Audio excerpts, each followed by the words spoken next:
Okey, hari ni kami nak ngedit sarapan tepi pantai. Sebelum tu kita tapau kopi dulu. Sus kopi. Beli latte. Okey, kita tapau nasi lemak. Ni kedai ni dekat Jeram.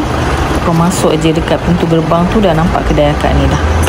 Nasi lemak RM1. Ni ada lauk pauk juga.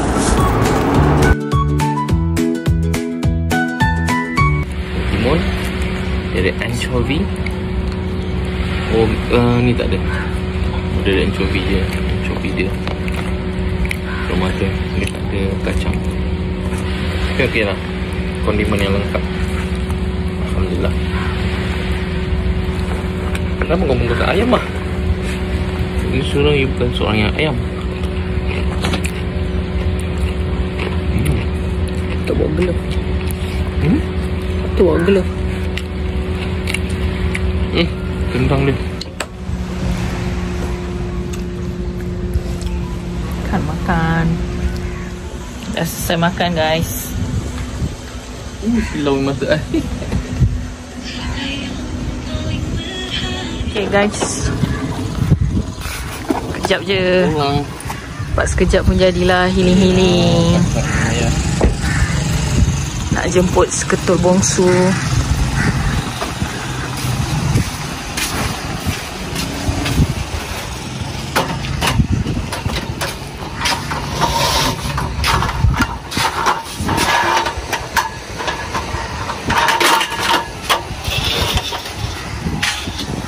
Healing.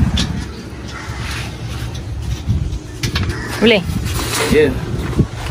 Easy lah. Sampah bawa balik.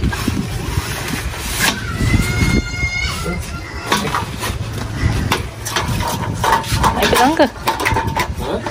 Nak pegang?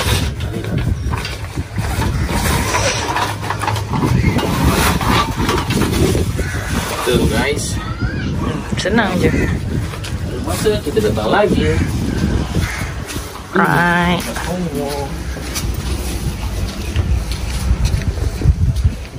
Ni majikan siapa ni? Sana pun ada orang piknik tu. Dah panas.